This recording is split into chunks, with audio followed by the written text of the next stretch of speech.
Human beings are the only being that speaks, who communicates through words.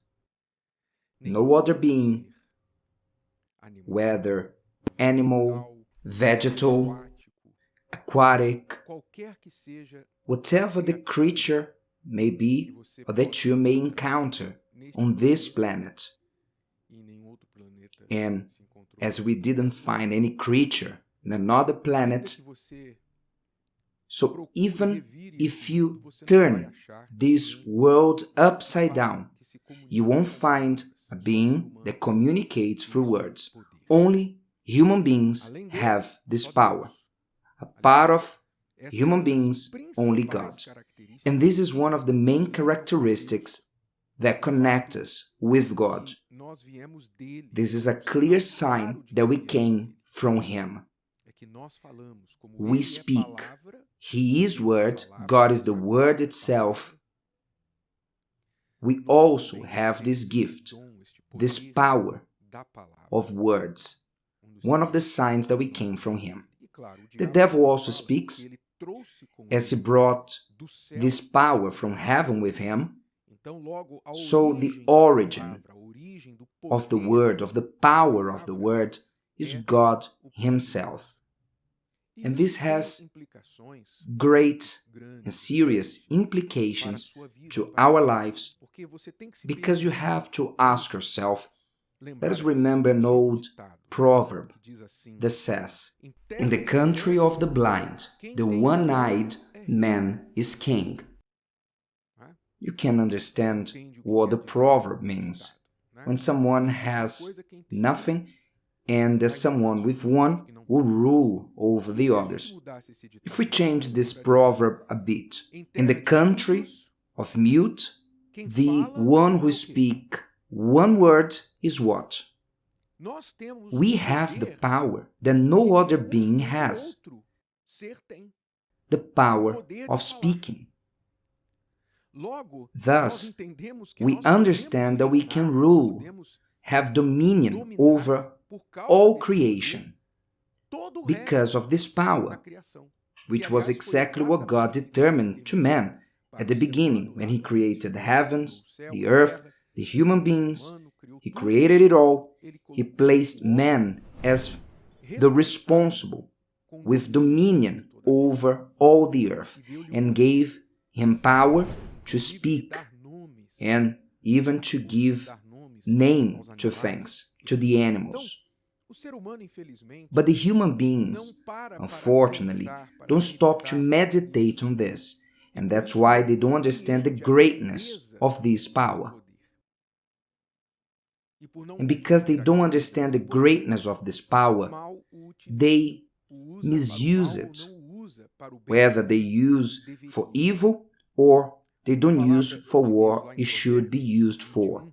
That in Proverbs 21, it says, whoever guards his mouth and tongue keeps his soul from troubles. Think. Whoever guards his mouth and tongue keeps his soul from troubles. This word reveals us that many of our troubles come from what we speak, and because of what we choose to listen to, because others speak and plant in us their seeds, their words. So many troubles come from words. By someone who has the habit on complaining, the person has the habit on murmuring, the person has the habit on keep on criticizing, gossiping.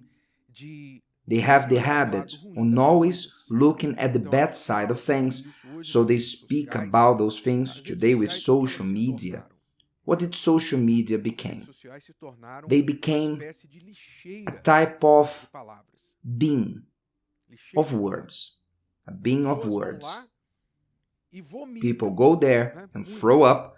Many people go there and throw up in their social medias what is wrong, what is the worst that there is in them, because it's not enough to contaminate themselves. They must contaminate the world. They need to throw that out there to the universe, the words to their followers, and pass along the anger, the sick feeling that they have. So when you spend hours on social media, you realize that you reap more rubbish than benefits. You reap more worries, anxieties, fears because of the bad news you hear, the negative news you hear. You reap this way more than positive things. You see the bad things go viral quite quickly. Good things hardly go viral, because it seems that human beings have an itchy ear for bad things. So when it says here, whoever guards his mouth and tongue keeps his soul from troubles, is the intelligence that we must have to understand that our mouth can bring to us anguish or peace, strength or weakness, fear or certainty, faith, assurance. Our mouth can do that. The power of our words can do that. So with this understanding, you see that the wise, there are certain people, the world considers certain people to be wise ones. One of the characteristics of the wise ones is that they speak little. They don't need to speak much. They speak little. So the little that they speak has value. And this is what we need to absorb as well. And many times our words only make our pains worse and the pains of others too. So not all that you think or feel, not all that cross your mind, you need to speak about. Not everything. One thing is to think about it. We think about something, and if we think, we can take our thoughts elsewhere. You can flick the channel, because our mind works like a TV. You get the remote control and you change the channel. I don't want to think about this, so when you press the button, you change the content, you change the channel, so in your mind you can also change the content. I don't want to think about that. That's it. You give an order to your mind and your mind obeys. One thing is to have a thought. Something else is for you to make these thoughts into words.